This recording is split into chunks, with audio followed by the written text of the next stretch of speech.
Have you ever wondered why, even when everything seems perfect, a subtle hollow feeling persists? We chase grand houses, vast fortunes, or even that ideal companionship, believing true joy lies just beyond the next achievement. But what if the very thing we seek isn't found in what we acquire, but in how we perceive what we already possess? This is a story about three brothers who learned this profound secret the hard way. In a quaint village nestled beside an ancient, whispering forest lived three brothers, Elara, Kale, and Theron. Their days were spent in honest toil, felling timber in the woods, then hauling the heavy logs to the bustling market. Their simple cottage, inherited from their departed parents, was modest but sufficient. The villagers respected them, speaking of their unwavering diligence and gentle hearts. Yet, despite their industry and good standing, a quiet unease gnawed at them. It was an undefined longing, a persistent whisper of something missing that echoed in the chambers of their hearts. One evening, as the crackling fire cast dancing shadows across their faces, Elara, the eldest, broke the silence. His brow furrowed with a thoughtfulness beyond his years. "What truly defines a fulfilled life?" he mused aloud. After a moment, he declared, "For me, it would be a grand, sprawling house, a place of true comfort and undeniable status." Kale, the middle brother, nodded slowly, eyes distant. "I dream of endless fields, a boundless farm stretching to the horizon, bursting with crops. We would never labor so strenuously again." Theron, the youngest, a gentle soul, smiled wistfully. "My happiness would be complete with a loving partner, someone who greets my return home with warmth and devotion every single day." Their aspirations diverged, yet the underlying current of dissatisfaction that fueled them was identical. They had sustenance, shelter, and purpose, but peace of mind remained elusive. Days turned into weeks, their hopes simmering beneath the surface of their daily routine. Then, one late afternoon, as the brothers trudged home from the forest, their shoulders aching from the heavy burden of logs, they spotted an old man by the roadside. He sat slumped, an aura of utter exhaustion clinging to him, a large, weighty basket resting beside his frail form. A wave of immediate sympathy washed over the brothers. Without a moment's hesitation, they gently lowered their own loads and hurried to his side. "Grandfather," Elara inquired, his voice kind, "may we assist you? Your basket appears quite heavy." The old man's gaze, though weary, held a spark of warmth. He managed a weak nod and a grateful smile. "Thank you, young men. This basket is filled with apples I gathered from the deep forest. My dwelling is not much further." The brothers, taking turns, hefted the basket. Its weight surprised them. It was far heavier than any of their timber. The journey stretched out, the dirt path feeling longer with each step, but not a single complaint passed their lips. When they finally reached the old man's humble abode, a peculiar tranquility settled within their chests. The elderly man, invigorated by their assistance, smiled genuinely. "Your kindness will not be forgotten," he affirmed. "You three possess diligence and sincerity, qualities that invariably open doors to new opportunities. Tell me, what is the deepest desire of your hearts?" Hesitantly at first, then with burgeoning honesty, they shared their aspirations. Elara's desire for a magnificent house, Kale's vision of a boundless farm, and Theron's yearning for a devoted partner. The old man listened intently, his wise eyes never leaving their faces. A contemplative silence followed. Then a slow smile spread across his lips. "Your dreams are not merely distant fantasies," he declared. "In fact, I know a path that might lead you to them. A prominent magnate in the neighboring town seeks men of your integrity and work ethic. If you apply yourselves, he will reward you handsomely, creating the very stepping stones you need to achieve your goals." A surge of excitement coursed through the brothers. This was the opening they had yearned for, a tangible direction for their ambition. Without delay, they embarked on the journey to the bustling town, their hearts alight with newfound purpose. They presented themselves to the magnate, who, true to the old man's word, welcomed them into his employ. Elara, with his sharp intellect and meticulous observation skills, quickly proved invaluable in managing the magnate's complex business affairs. He applied himself with fervent dedication, his days filled with ledgers and negotiations. Steadily, meticulously, he accumulated the necessary capital. Within a remarkably short span, he possessed sufficient funds to embark on constructing the grand residence he had always envisioned. Every brick laid, every beam raised, was a testament to his unwavering focus. Kale, whose hands were seasoned by years of working the land and his mind attuned to the rhythms of nature, found himself drawn to the magnate's vast estates. His innate understanding of soil and cultivation impressed a local landlord who was seeking to expand his own holdings. Seeing Kale's potential, the landlord offered him an unprecedented opportunity, a sprawling tract of incredibly fertile land ripe for farming, with resources to match. Kale seized it, pouring his energy into transforming the wild expanse into a thriving agricultural empire. His dream of an endless farm, teeming with life and bounty, began to materialize with breathtaking speed. Each sunrise found him in the fields, nurturing his growing domain, a sense of profound accomplishment blooming within him. Theron, with his inherently kind disposition and gentle sincerity, became a beloved figure within the magnate's household. He performed his duties with an unassuming grace, always ready with a helpful hand or a comforting word. It wasn't long before his genuine nature captivated the magnate's daughter, a woman of grace and intelligence. Their connection was undeniable, a mutual respect blossoming into deep affection. Soon, their union was celebrated with a joyous ceremony, cementing Theron's place within the magnate's family and fulfilling his most intimate desire for a loving partner. He had found not just a wife, but a true companion who cherished him as deeply as he cherished her. For a time, their lives were a tapestry woven with threads of exhilaration and boundless joy. The mundane struggles of their past seemed a distant memory, replaced by an intoxicating sense of achievement. Their dreams, once mere whispers in the night, had become vibrant realities. They reveled in their newfound prosperity, convinced that lasting happiness was now theirs to claim. Yet, as the seasons turned and the initial euphoria began to wane, a subtle, insidious disquiet began to creep back into their lives. The echoes of that old emptiness, once thought vanquished, returned. Elara, now the proud owner of a magnificent mansion, a true architectural marvel in the heart of the town, found himself increasingly isolated within its grand halls. He had envisioned lively gatherings, a hub of activity and prestige.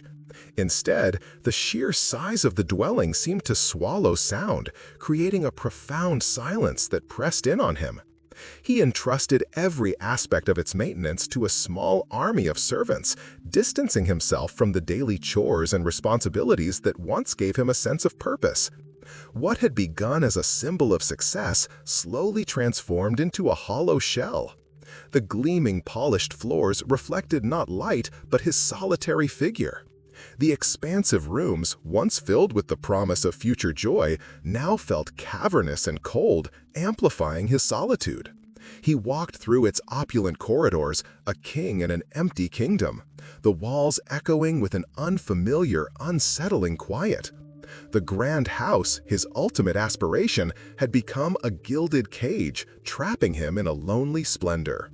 He looked out from his ornate windows at the bustling town below, observing the lives of others, yet feeling utterly disconnected from the vibrant tapestry of human interaction. The joy he'd imagined, the deep satisfaction he believed would accompany such a possession, simply wasn't there.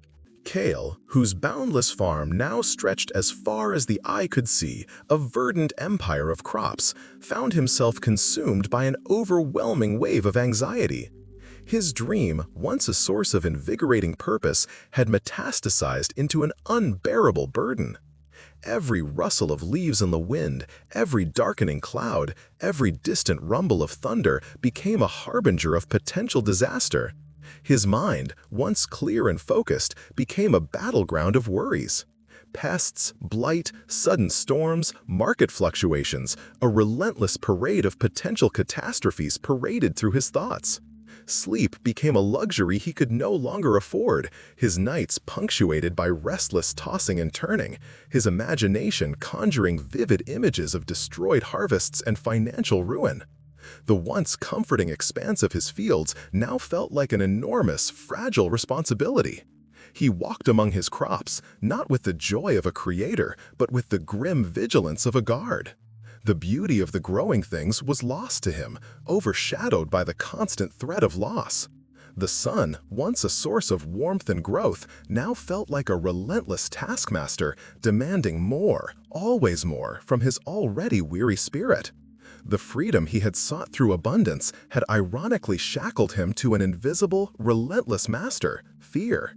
His endless fields, instead of bringing peace, had brought endless worry, stealing his tranquility and replacing it with an unceasing dread. Theron, whose gentle heart had found its intended match in the magnite's daughter, now discovered a subtle erosion in his once unwavering affection. The initial enchantment of her beauty, the deep appreciation for her companionship, slowly began to fade under the relentless grind of daily life. Her quirks, once endearing, started to grate on his nerves. Her occasional complaints, once dismissed with affectionate patience, now sparked irritation. The effortless warmth that had once defined their connection began to dissipate, leaving behind a chill in their interactions. The laughter came less easily, the shared silences grew heavy with unspoken disappointments. He looked at her, no longer seeing the radiant woman who had filled his dreams, but a stranger whose presence felt increasingly ordinary, even burdensome. The deep, abiding love he had so fiercely yearned for, the constant warmth and devotion, had settled into a routine, and with routine, a peculiar kind of apathy. The unique spark he believed would last forever had dimmed, leaving him with a nagging sense that something precious had been lost, or perhaps was never truly there to begin with.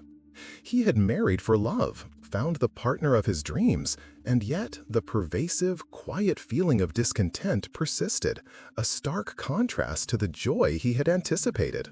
A year had passed since their dreams had been realized, and for the three brothers, the bitter irony was almost unbearable. They had achieved everything they had consciously desired, yet the same insidious emptiness, the same pervasive sense of incompleteness, had returned with a vengeance. Wealth, land, and love, each had offered a fleeting, temporary surge of delight, but none had delivered the lasting, profound happiness they so desperately craved. They sat together one cold winter day, the chill outside mirroring the void within their souls, acknowledging the shared burden of their unfulfillment. Their conversations were quiet, tinged with a deep, unsettling melancholy, a mutual understanding that despite their outward successes, they were no closer to inner peace than when they were simple woodcutters. Driven by a renewed sense of despair and a desperate hope for answers, the brothers decided they must seek out the wise old man once more. They embarked on a difficult journey through the biting winter air, retracing the path they had walked years ago, their steps heavy with unspoken questions. After arduous travel and countless inquiries, they finally located his humble dwelling. He sat by a roaring fire, its flickering flames casting a warm, inviting glow that seemed to offer a momentary respite from the cold despair clinging to their hearts. "Grandfather," Elara began, his voice laced with a profound weariness, "we have returned, and once again, we desperately need your guidance. Our wishes, the very dreams you helped us pursue, have all come true, but we are not happy. The emptiness, that gnawing feeling, has returned, just as it was before. We have everything, yet we possess nothing of true value." The old man, his eyes shimmering with understanding and a gentle wisdom, listened patiently. A soft smile played on his lips. "Sons," he began, his voice a comforting balm. "True happiness does not originate from what you acquire, nor from the fulfillment of every desire. It springs forth from a deeper wellspring, the profound act of being grateful for what you already hold in your hands. You possess an abundance, yet you suffer from a profound scarcity of gratitude. Without that fundamental appreciation, happiness will always be a fleeting visitor, never a constant companion. It will bloom for a moment, then fade like the morning dew under the harsh sun." The brothers fell silent, the old man's words resonating deeply within them, echoing the unspoken truth their hearts had always known but their minds had ignored. A realization dawned, stark and clear, illuminating the mistake they had made.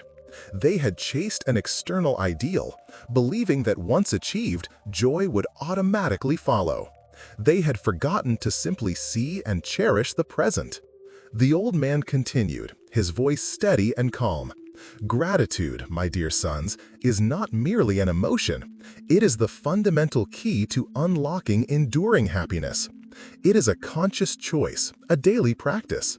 Learn to truly appreciate the roof over your heads, the food on your table, the breath in your lungs, the love in your relationships, no matter how imperfect they may seem. Learn to savor each moment, to find beauty in the ordinary, to acknowledge the blessings that surround you. When you truly cultivate this appreciation, happiness will cease to be something you chase. It will simply emerge, naturally and abundantly, from within your own hearts." After that profound meeting, the brothers returned home, their spirits significantly lighter, their perspectives completely transformed. A veil had been lifted from their eyes, allowing them to perceive their lives through an entirely new lens. Elara, entering his grand mansion, no longer felt the oppressive weight of its emptiness.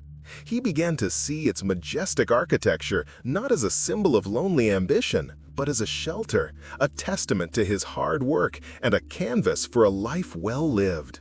He opened his home to friends and family, filling its halls with laughter and camaraderie, cherishing the space not for its size, but for the connections it facilitated. He realized the value of sharing, of filling the vastness with human warmth, transforming it from a monument to solitude into a haven of community. Kale, stepping onto his sprawling farm, no longer viewed it as an insurmountable burden fraught with anxiety. He began to appreciate each sunrise, each drop of rain, each budding crop as a miracle, a gift from nature. He celebrated every harvest, every successful yield, not as an expectation, but as a blessing. His focus shifted from the fear of loss to the joy of growth, finding immense satisfaction in the cyclical rhythm of life and the inherent beauty of his agricultural empire. He learned to trust the land, to work with nature rather than against it, finding peace in the simple act of cultivation. Theron, returning to his wife, rediscovered the profound love that had first drawn them together. He stopped focusing on her perceived flaws and began to cherish her unique qualities, her unwavering loyalty, her gentle humor, her quiet strength. He remembered the sincerity that had won her heart and sought to rekindle that same sincerity within himself. Their connection, once dulled by routine, began to glow anew, nurtured by shared appreciation and renewed affection. He realized that true love was not about flawless perfection, but about embracing and cherishing the beautiful imperfections that made their bond unique and real. Their lives, once shadowed by the pursuit of external validation, underwent a profound and lasting metamorphosis. Instead of dwelling on what they lacked or what had faded, they embraced and celebrated what they had.